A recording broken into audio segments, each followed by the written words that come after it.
எல்லாருக்கும் வணக்கம். Welcome to ருசியோ ருசி.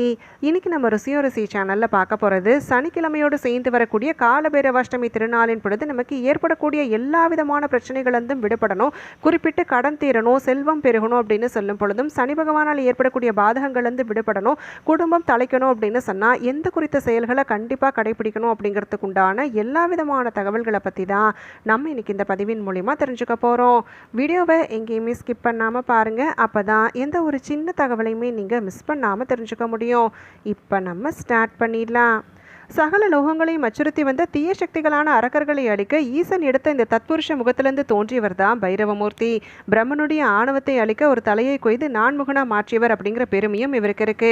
அந்தகாசுரன் அப்படிங்கிற அந்த கொடிய அசுரனை அழித்தவர் அப்படின்னு பார்த்தாலும் பைரவர் தான். அன்னபூர்ணி தாயாரிடம் தானம் பெற்ற காசிராஜனாவும் காலதேவனாவும் வீற்றிருக்கக்கூடியவர் அப்படின்னு பார்த்தா பைரவர்.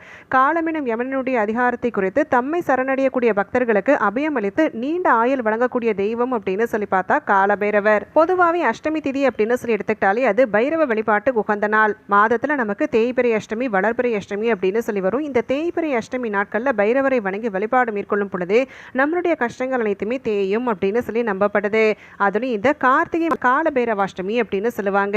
ஏன்னா இந்த குறித்த நாளன்னைக்கு தான் பிரம்மனுடைய அகந்தையை அழிக்கணும் அப்படிங்கிறதுக்காக சிவபெருமான் தன்னுடைய சக்திகளில் ஒருவரான கால பைரவரை தோற்றுவித்தார். அகந்தையை அழித்து உலகில் நன்மையை நிலைநாட்டணும் அப்படிங்கிற அந்த சக்தியான கால பைரவர் அவதரித்த இந்த குறித்த நாளன்னைக்கு நம்ம பைரவரை சரணடைந்து வழிபாடு மேற்கொள்ளும் பொழுது எல்லா விதமான நன்மைகளையும் நமக்கு காலபைரவர் அருள்வார் அப்படின்னு ஒரு ஐதீகம் இருக்கு. அது மட்டும் கிடையாதுங்க, இந்த காலபைரவாஷ்டமி நாளன்னைக்கு தான் அஷ்டலட்சுமிகளும் அஷ்டபைரவரை வணங்குவதா ஒரு ஐதீகம் இருக்கு.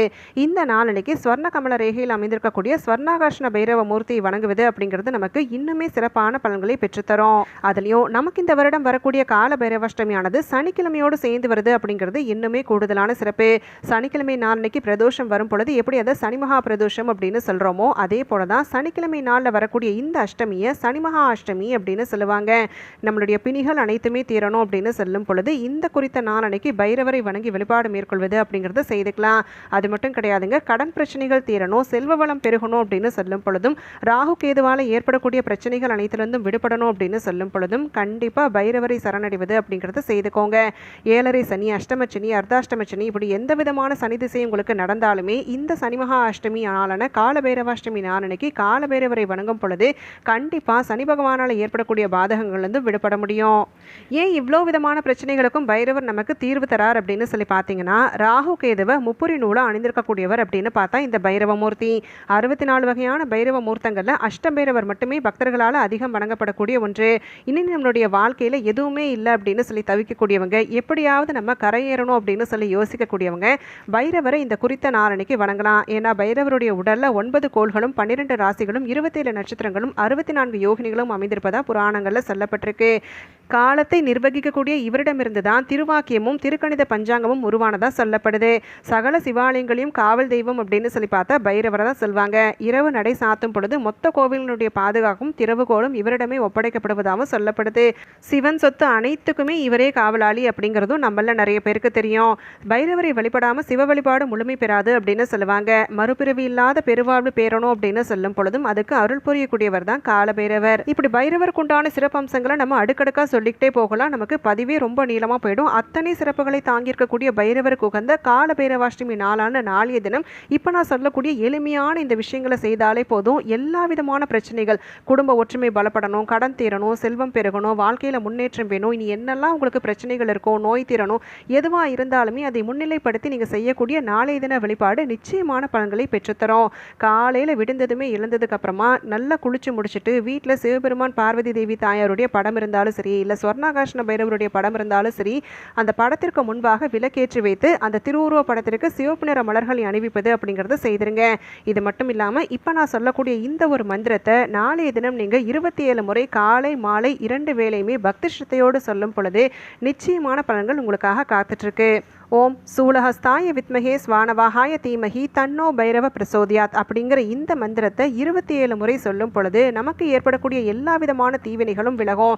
மரண பயம் இருக்குது அப்படின்னு சொல்கிறவங்க, வறுமையில் இருக்கக்கூடியவங்க அனைத்துலேருந்தும் விடுபடணும் அப்படின்னு சொல்லும் பொழுதும், நவகிரக தோஷ நிவர்த்தி ஆகணும் அப்படின்னு சொல்லும் பொழுதும் இந்த மந்திர உச்சாடனம் நீங்கள் நாளைய தினம் செய்யும் பொழுது சிறப்பான பலன்கள் உங்களுக்காக காத்துட்ருக்கு. கோவில் சென்று வழிபாடு மேற்கொள்ளக்கூடியவங்க கடைபிடிக்க வேண்டியது என்ன அப்படின்னு பார்த்தீங்கன்னா, பைரவருக்காக நாளைய தினம் நீங்கள் சிவப்பு நிற வஸ்திரம் வாங்கி செல்வது அப்படிங்கிறத செய்யணும். செவ்வரளி மலர்களை நீங்கள் சமர்ப்பிப்பது அப்படிங்கிறத செய்யணும். செவ்வாழை பழத்தை நெய்வேத்தியமாக வைப்பது, தேங்காய், பூசணிக்காய், நெய் தீபம், இந்த மாதிரி இப்போ நிறைய பேர் பார்த்தீங்கன்னா தேங்காய் தீபம், பூசணிக்காய் தீபம் எல்லாமே பைரவருடைய சன்னதிக்கு முன்பாக ஏற்றுவாங்க. இதையும் நாளைய தினம் நீங்கள் மேற்கொள்வது அப்படிங்கிறத செய்துக்கலாம்.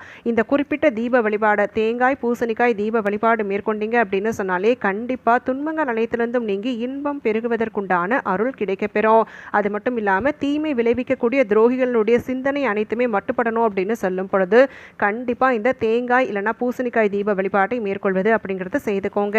சிவனுடைய சொத்துக்கு எப்படி காலபைரவர் காவல் தெய்வமாக இருக்கிறாரோ அதே போல தான் நம்ம வீட்டில் ஏற்படக்கூடிய வீண் விரயங்கள் அனைத்துமே தடுக்கப்படணும்.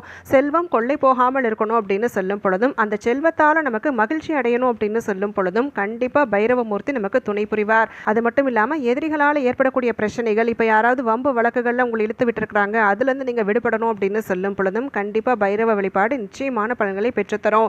யம பயம் தீரணும், திருமண தடை விலகணும், சந்தான பாக்கியம் கிடைக்கணும், பிரம்மஹத்தி தோஷம் தீரணும் அப்படின்னு சொல்லும் பொழுதும் கண்டிப்பாக நாளைய தினம் பைரவருக்குரிய வழிபாட்டை மேற்கொள்வது அப்படிங்கிறத செய்துக்கோங்க. நாளைய தினம் குறிப்பிட்டு கடன் தீரணும், செல்வம் பெருகணும் அப்படின்னு சொல்லும் பொழுது கட்டாயம் மிளகு தீபம் ஏற்றுவது அப்படிங்கிறத செய்துக்கோங்க. ஒரு சிலருக்கு பார்த்தீங்கன்னா திருஷ்டிகளின் காரணமாக ஏற்படக்கூடிய பிரச்சனைகளால் தொடர் முன்னேற்றம் இல்லை, எப்பயுமே ஒரு விதமான பிரச்சனை இருந்துகிட்டே இருக்கும். அப்படி அந்த மாதிரி பிரச்சனைகள் விடுபடணும் அப்படின்னு சொல்லும் பொழுது 8 மிளகை ஒரு சிவப்பு நிற வஸ்திரத்தில் முடிச்சா தயார் பண்ணிட்டு ஒரு புது அகல் தீபத்தில் அந்த முடிச்சை வச்சுட்டு நல்லெண்ணெய் விட்டு அந்த முடிச்சையே நீங்கள் ஒரு திரியாக பயன்படுத்தி ஏற்றுவது அப்படிங்கிறத செய்யணும். அந்த மிளகு, எண்ணெய் இதெல்லாம் சேர்ந்து நீங்கள் எரியும் பொழுது உங்களுடைய பிரச்சனைகளும் அப்படியே எரிந்து சாம்பலாயிடும் அப்படின்னு சொல்லி நம்பப்படுது. அதனால் முழு நம்பிக்கையோடு செய்யுங்க. கடன் தொல்லைகள் தீரணும் அப்படின்னு சொல்லக்கூடியவங்களும் நாளைய தினம் இந்த அஷ்டமிளகு வழிபாடு மேற்கொண்டீங்க அப்படின்னு சொன்னால் கண்டிப்பான பலன்கள் உங்களுக்காக காத்துட்ருக்கு. அதே போல தான் நாளைய தினம் சனி திசை நடக்கக்கூடியவங்க, ஏன்னா பைரவமூர்த்தி அப்படின்னு சொல்லி எடுத்துக்கிட்டாலே சனி பகவானுடைய குரு அப்படிங்கிறதால சனி திசை நடக்கக்கூடியவங்க சனி பகவானால் ஏற்படக்கூடிய பாதகங்கள்லேருந்து விடுபடணும் அப்படின்னு சொல்லும் பொழுது இந்த சனிக்கிழமையோடு சேர்ந்து வரக்கூடிய கால பைரவாஷ்டமி நாளின் பொழுது கட்டாயம் சனி பகவானுக்கு எல் தீபம் ஏற்றி வச்சுட்டு பைரவருக்கு மிளகு தீபத்தோடு நீங்கள் கொஞ்சமாக அந்த மிளகு மூட்டையிலேயே நீங்கள் கொஞ்சமாக கருப்பு எல்லையும் சேர்த்து ஏற்றுவது அப்படிங்கிறது செய்திருங்க. இதனால் சனி பகவானால் ஏற்படக்கூடிய பாதகங்கள்லேருந்தும் விடப்பட முடியும். எல்லா விதமான நன்மைகளையும் அள்ளித்தரக்கூடிய ஒரு அற்புத திருநாள் தான் இந்த கால பைரவாஷ்டமி. அப்படி நமக்கு கால பைரவருடைய அருள் பரிபூர்ணமாக கிடைக்க பெறணும் அப்படின்னு சொல்லும் பொழுது கண்டிப்பாக இந்த நாளை தவற விடாதீங்க. இப்படி ஒரு வாய்ப்பு நமக்கு கிடைத்திருப்பதே ரொம்ப ரொம்ப அபூர்வம். ஏன்னா கால பைரவாஷ்டமி அப்படிங்கிறதே சிறப்பான நாள். அதுவும் சனிக்கிழமையோடு சேர்ந்து வரக்கூடிய கால பைரவாஷ்டமி அப்படிங்கிறது நமக்கு பல்வேறு விதமான புண்ணியங்களை அருளக்கூடிய நாள் அப்படிங்கிறதால வாய்ப்பை தவற விட வேண்டாம்.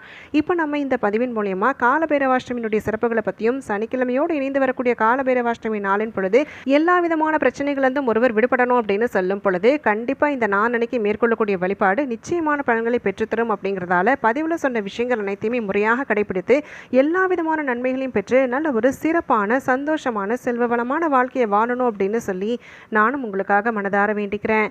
இந்த பதிவை நான் இதோடு இங்கே நிறைவு செய்கிறேங்க. நாளைக்கு மறுபடியும் ஒரு பயனுள்ள பதிவோடு உங்களை நான் சந்திக்கிறேன். அது வரைக்கும் நன்றி, வணக்கம்.